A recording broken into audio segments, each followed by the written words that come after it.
In this video, we're going to look at great language and great questions that you can use when selling during lockdown. Hi, I'm Matt Elwell of the Elite Closing Academy. In this video, we're going to look at great language and great questions that you can use when selling during the lockdown. If this is your first time on here, make sure you press the subscribe button and, much more importantly, ping the notification bell so that you do get all of the information and free training that comes with being subscribed to this channel. I want to cover a question that comes up all the time. People ask it me all the time, people search it all the time. How do I convince the prospect to purchase from me? Here's the truth. Stop trying to convince anybody to do anything. And the reason being is, if you're having to convince a business or another person, just remember, businesses are people, okay? If you're having to convince someone to come towards your solution, there's a few things that you've got wrong. Firstly, you don't understand them deeply and you don't understand what their problems and challenges are.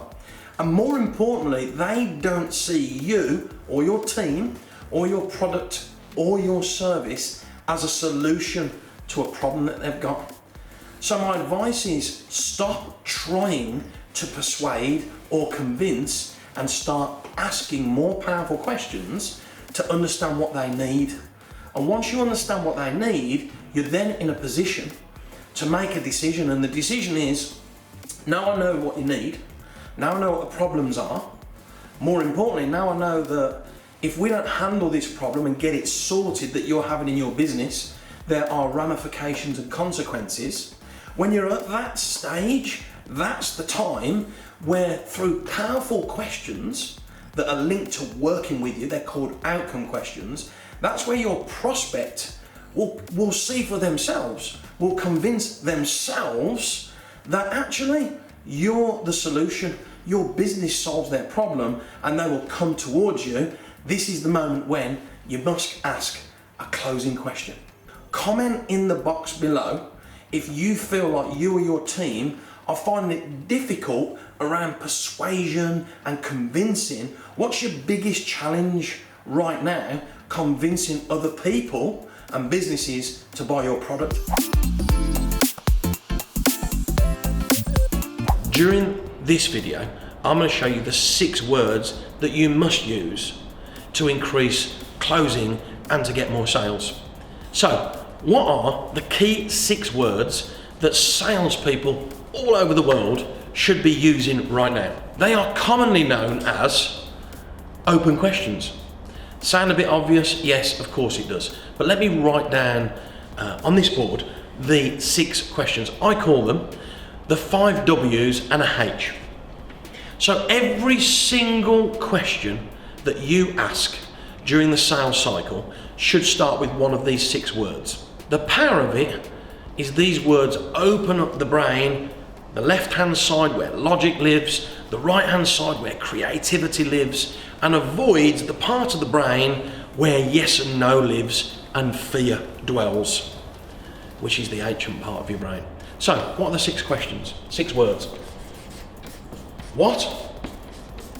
When? Here comes the H. How? Who? Which? And where? All 6 of these questions are very powerful questions that open the brain up, that challenge the person to think for themselves about the answer. Let me give you an example. Here's a great question. What is it, Mr. Prospect, that you've seen or heard about me, my products or services, that you think would get you a result right now? That's just a really powerful question. Rather than being told, and I class selling and telling as something that we need to steer clear of, we ask a powerful question. When would you like to get started? How many more sales would you need to get for this 12-week sales program of mine to be the greatest decision you've ever made? Who do you know right now who also would benefit from my products or services? There are 2 dates to get started. Monday the 1st of June, Wednesday the 3rd of June. Which one suits you best? And last but not least, where did you first find out about me? All of those are little examples of what we call hard, high quality questions. 5 W's and a H. I promise you, you mastered these 6 words and you mastered the sentences around these 6 words, the data that you extract, the information you get from people completely and utterly changes. The quality of your leads increase, the quality of your conversations increase. Do you know what? This will even affect your life in a really positive way by understanding people around you, just by asking great questions. And I'm a big believer that if you ask a world-class human being a world-class question, you will get a world-class answer. That is how you affect your sales cycle, your conversions, and your prospects, particularly the quality of your prospects, enormously. Master these 6 questions, you will improve enormously as a salesperson and as a unit. During this video, I'm going to give you the 3 key objections that we hear all the time, and more importantly, how do you overcome them? The 3 absolute key objections that I hear just about everywhere I go, in just about every single industry, are: I haven't got enough time, I haven't got enough money, or I need to speak to my business partner or partner. The technique that you must use to overcome these standard objections, and let me just be clear, these are not really objections, they're pauses, they're stalls, but let's call them objections for now. So the skill that you need to learn to overcome these is called the 3 A's. The first A stands for agree.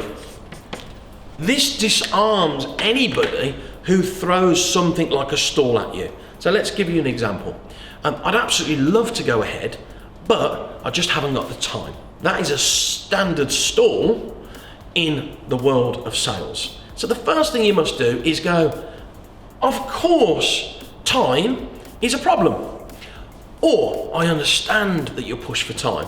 So I try and mirror, in fact I don't try, I mirror the words that they've used. So if somebody says, I'd love to go ahead, but I just haven't got the time, I will agree and say, I totally understand you haven't got the time. This is actually really disarming for people, because think about the opposite. What do most salespeople do here when you say I haven't got the time?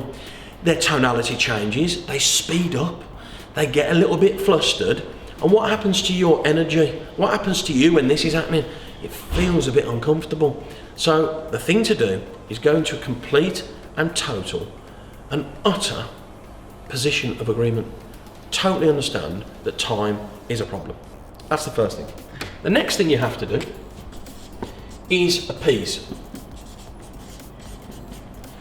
And I'm going to use the third thing here because this happens quite quickly and I want you to see how quickly it actually happens. So the last part is accelerate. And that's accelerate into whatever it is that you decided to do at the very beginning of the call or the face-to-face situation or exchange that you're having. So if your outcome was to close somebody and they start off and they say, you know, let me just go into a live role play. So, you know, hi, is that Mr. Smith? Yeah, who's that? This is Matthew from the Elite Closing Academy. Oh, hi Matthew. Look, the reason for the call today is to get you booked on to my 2-day training in a couple of weeks. Oh, I'd absolutely love to, but I'm a bit strapped for time at the moment. I understand you're strapped for time, so I'm going to get right to the point. What are you doing on the 26th and 27th of April? And I just accelerate into a closing question. That's a really good example of how you agree, appease, and accelerate. Now, you need to use this exact process for all of the objections, all of the stalls. I'd love to, but I'm too busy. I'd love to, but it's more than I want to spend. I'd love to, but I haven't got the time. All of them follow agree, appease and accelerate. And I need to make this clear. It all depends on where you are in the sales process as to what the acceleration is. If you're at the very beginning of the process, then this accelerate question is a prospecting question, such as, I understand you're busy, so let me ask you the question. When would be a good time for us to speak about XYZ? That's a really good example at the beginning. If it's a close, in a close, they're expecting a call. It's a hot qualified lead. You've locked the call back down, they know you're gonna call, and they just chuck in a standard stall. Matt, I'm in a meeting at the moment. Give us a call back at 7. Of course you're in a meeting at the moment. I understand how busy it is, so let me get to the point. How many tickets do you want for the event? What's the 16 digits across your card? I'm just gonna get you booked in. Now for some of you listening to this, you might be thinking, wow, that was a little bit get to the point. This is the point. If you are in a closing conversation, this acceleration must be towards the close. In this video, I'm going to give you 3 simple closing questions. One of the biggest questions I'm constantly asked is, what questions should I be asking when I'm closing? Closing business is, without a shadow of a doubt, the thing that is the difference between success and failure. No question about it. The number of businesses that go out of business in the first 12 months as a result of not closing enough business and therefore not having enough cash in the bank is absolutely astronomical. Here's the great news. Just simple closing questions that you repeat, that are delivered with the right tonality, that are delivered at the right time, and delivered from a position of service, from a position of love, solve all of those problems. Let me give you 3 simple closing questions right now.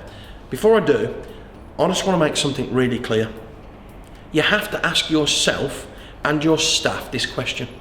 What is our best closing question?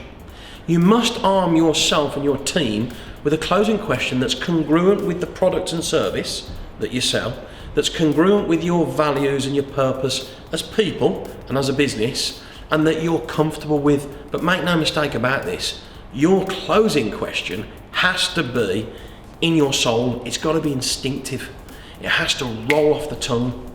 Mine differs depending on what environment I'm selling in, depends on who I'm selling to and when. I'm just going to give you one that works for me when I'm selling tickets to live events with my business partner, Nick James. Here's the closing question. What's the 16 digits across your card? Now, if you're listening to this video thinking, wow, like you can't just ask that, let me just put it into context. This is where you've done all the hard work. You've done the prospecting. You've understood what their pains are. They may have clicked on a link that says, I want a ticket to your event. Something simple like that. It's called a hot qualified lead. And all you have to do is just close the business. So don't ask a coaching question. Don't ask a prospecting question. Ask a closing question. What's the 16 digits across your card? Maybe you're in the corporate world and something like this might be better. Great, so we're ready to go ahead. Who do I send my invoice to? Simple closing question and stop speaking. Ask the question, stop speaking. It's a closing question and it works. Here's another one that we use all the time. There are 2 dates to get started, the 1st of May or the 1st of June. Which one suits you best? Ask the question and stop speaking. Those are 3 great examples in different environments of closing questions. Let me make this really clear. If you want to close more business, here's the only thing you need to do. Agree what the most congruent, powerful closing question is for your products or services, and ask it as many times as physically possible, delivered with great tonality at the right time. It will smash your current results through the roof. If this has been helpful, do 3 things. Subscribe, hit the notification button, and click on the videos above for even more of this world-class closing training.